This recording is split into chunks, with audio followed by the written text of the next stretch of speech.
Good evening and welcome to Daily News Podcast. Your daily digest of everything Mangalore has to offer, from the critical to the captivating. Join us as we delve into today's top stories. In a disturbing incident near Navabharat Circle, Mangaluru, two women were subjected to harassment by a man yesterday morning. The man made lewd remarks and demanded the women accompany him in exchange for money while they were walking along the roadside. With assistance from bystanders, the perpetrator was apprehended until authorities arrived. A formal complaint has been registered at the women's police station, and further inquiries are ongoing into the matter. In a significant development, the Special Court for Cases Involving MP-MLAs has ordered an investigation against Karnataka Chief Minister Siddaramaiah in the Mude Alternative Sites allotment case. The order was passed by Special Court Judge Santosh Gajanan Bhatt following a complaint filed by Snehamai Krishna. The Mysuru Lokayukta Police has been directed to conduct the investigation under CRPC Section 156(3) and register an FIR. The police have been given a deadline to submit the investigation report by December 24th. Stay tuned for more updates on this case. 3 families from Halakot in Ulal TMC area have been relocated to safer places as a precaution against landslides. Loose soil has collapsed over a house's compound wall, posing a risk to 2 other houses. Ulal TMC authorities have swiftly acted to move the families, with the help of a JCB brought in by the CMC to clear the soil. The safety of residents is being prioritized in the face of this natural threat. In a major development, the First Additional District and Sessions Court of Mangaluru has handed down a life imprisonment sentence to 2 individuals in the Srimathi Shetty murder case. The accused, Jonas Jalan Samson, and his wife Victoria Matthias were found guilty of brutally murdering Srimathi Shetty on May 11, 2019. Another individual, Raju, was also implicated in the case and has been sentenced to 6.5 months of simple imprisonment. Srimathi Shetty, a businesswoman running Sri Polali Electronics in Ottavar, was tragically slain after demanding overdue payments from Jonas Samson. The accused attacked her, leading to a gruesome crime where her body was dismembered and scattered across the city. The case unraveled with the discovery of her severed head near a shop at Kadri. With the verdict now delivered, justice has been served for the victim and her family. In a terrifying incident today morning in Kinnamolki, a car burst into flames due to a short circuit. The quick thinking of the driver, a senior citizen from Brahmagiri, saved him from harm as he managed to escape before the fire spread. Although the front part of the car suffered significant damage, the driver remained unharmed. Fire service personnel promptly arrived at the scene to extinguish the flames, averting a potentially disastrous situation. Be cautious, dear viewers, and ensure regular maintenance checks to prevent such incidents. In a tragic incident in Bangalore, 2 young students lost their lives after drowning in Karakat Lake. The victims, identified as Nagendra and Shan Mohammed Shafan, both 13 years old, had gone for a swim after finishing their exams. Unfortunately, they did not know how to swim properly and faced a fatal consequence. Their families, worried when the boys did not return home, launched a search which ended with the devastating discovery near the lake. Bangalore police have initiated an investigation into the incident. Our thoughts and prayers are with the families and loved ones of the deceased during this difficult time. The BJP party in Mangaluru made a strong statement yesterday demanding the resignation of Chief Minister Siddaramaiah. This came after the High Court upheld the state governor's decision to investigate the Muda scam allegedly involving the CM. The protests saw the participation of MLAs Vedavyas Kamath, Harish Punja, Bhagjarathi Murulia, along with Mayor Manoj Kumar, Deputy Mayor Banu Mathi, and former mayors Sudhir Shetty, Premananda Shetty, and many others. Stay tuned as we bring you more updates on this developing story. In a recent development, Dakshina Kannada MP Captor Brajesh Chauta met Union Minister of Food Processing Industries Chirag Paswan in Delhi to seek support in transforming Dakshina Kannada into a food processing hub. Captor Chauta presented a memorandum highlighting the region's potential and proposed key initiatives to boost agro and fish-based food processing activities. He emphasized the need for a capacity-building center to train youth in modern food processing technologies, focusing on crops like areca nut and coconut. Additionally, workshops in collaboration with the ministry and NIFDEM would enhance marine processing techniques for local entrepreneurs, fishers, and farmers. Captain Chauta also suggested establishing an agro-processing incubation center to support startups working on innovative solutions for local produce, aiming to promote entrepreneurship and job creation for economic growth in the region. In a recent development, the Jadkal Mudur Grama Hitarakshana Samiti of Bindur Taluk staged a dharna in front of the Udupi Deputy Commissioner's office. They demand the exclusion of human habitations from the K. Kasturirangan report on the Western Ghats. The Samiti labeled the report as unscientific and expressed concerns about the impact on the 37 villages of Udupi district falling under the ecologically sensitive area if the recommendations are implemented. Activist Kalkuli Vitala Hegde highlighted the lack of provision for compensation to displaced persons in the report. With the union government reissuing the draft notification classifying parts of the Western Ghats as ecologically sensitive areas, the local residents are anxious about their future. Bandur MLA Gururaj Gantihol and MLC Manjunath Bandari supported the cause at the protest. In a significant development, the Karnataka High Court has rejected the petition challenging the governor's decision to allow prosecution in the Mysuru Urban Development Authority (MUDE) irregularities case. This decision has intensified demands for Chief Minister Siddharamaya's resignation. Dakshina Kannada MP Captain Brajesh Chauta has called for immediate resignation, stating that the court's ruling exposes Siddharamaya's involvement in corruption. The BJP has hailed this verdict as a triumph against the Congress government's alleged misdeeds. Captain Chauta emphasized that the Chief Minister's position is untenable following the court's decision. The Muda scam has been a focal point of BJP protests, including the recent Mysuru Chalo March led by State President B.Y. Vijayendra. The governor's approval for prosecution against Siddharamaya had sparked controversy, with accusations of corruption against the CM and Congress leaders. Captain Chauta underlined that Siddharamaya should honor the law and public sentiment by resigning without delay. Mangalore Today brings you the latest news from New Delhi, where Defense Minister Rajnath Singh announced that India's defense production has reached a record high of 1.27 lakh crore in 2023 to 24. The country is now exporting weapons and military hardware to over 90 friendly nations.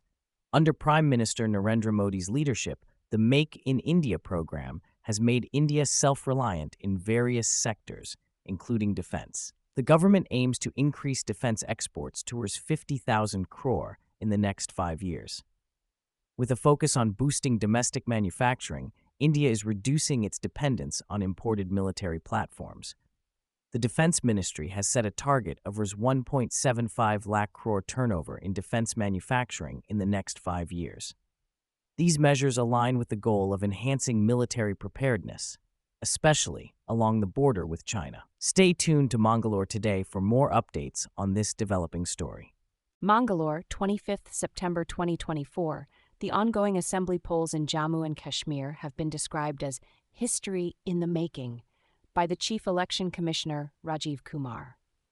As the second phase of polling commenced on the 26th seats in the Union Territory, Kumar highlighted the remarkable turnout of people at polling booths, despite calls for boycott in the past. He praised the 100% CCTV coverage for this phase and commended the diverse participation of youngsters, women, and senior citizens in the voting process. Kumar emphasized the significance of democracy prevailing in areas where it was once disrupted, stating that it is a festival of democracy. He, along with fellow election commissioners Janesh Kumar and Sukhbir Singh Sandhu, applauded the voters for their enthusiastic engagement, underscoring the historic impact of these elections in Jammu and Kashmir. Mangalore, 25th of September 2024. Olympic champion Manu Baker silenced her critics with a powerful message on social media. Baker responded to trolls who questioned her for wearing her Olympic medals at various events. She defended her choice by expressing pride in sharing her journey with fellow Indians. The ace shooter's triumph at the Paris 2024 Olympics not only made India proud, but also marked a historic moment in her career.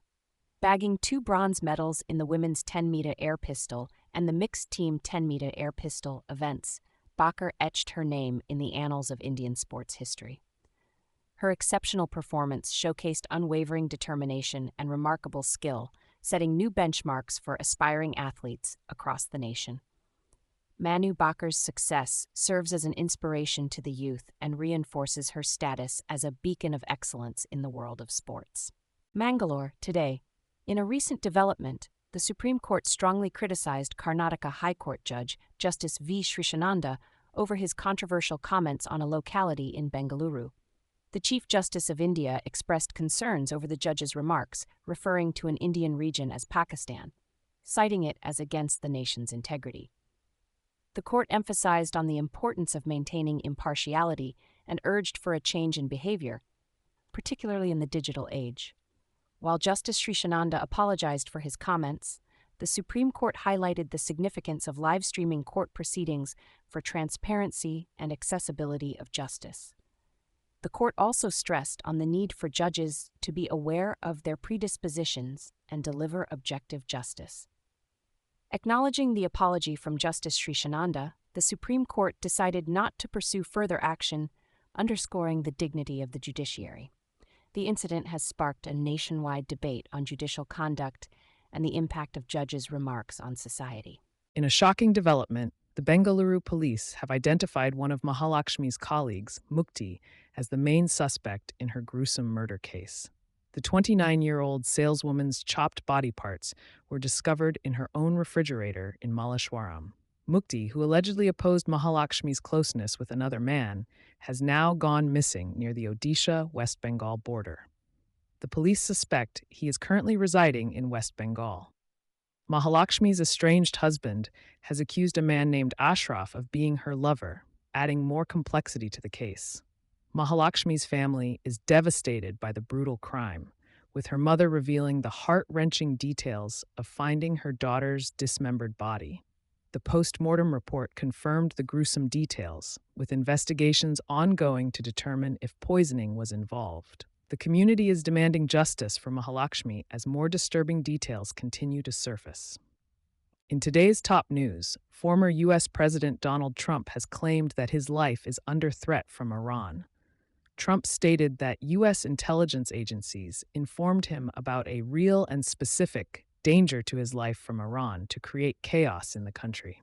He mentioned being surrounded by heightened security measures and thanked the U.S. Congress for allocating more funds to the Secret Service.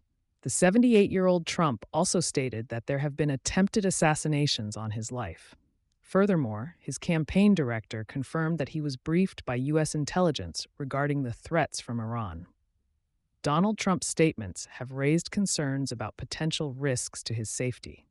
In a significant development, Prime Minister Narendra Modi is all set to inaugurate Mumbai's first underground metro, Metro 3 Aqua Line, during his visit next month. The Aqua Line's first phase will cover a 12-kilometer stretch from Airy Colony to Bandra Kurla Complex, with 10 operational stations. Additionally, PM Modi will launch key projects in Maharashtra, including the Thane Creek Bridge section, Samruddhi Expressway final phase, and lay the foundation for Thane Ring Metro. The Aqua Line, once fully operational by March 2025, will provide vital connections across Mumbai, linking southern, central, and western parts of the city, including important areas like Nariman Point, Worli, and Mumbai International Airport. This metro expansion aims to alleviate traffic congestion and enhance connectivity within the bustling city. Amidst delays, the Aqua Line symbolizes Mumbai's commitment to transforming its transportation infrastructure to meet the needs of its growing population. In the latest controversy over the alleged adulteration of Tirupati Laddus, Andhra Pradesh Deputy Chief Minister Pawan Kalyan and actor Prakash Raj have engaged in a heated war of words.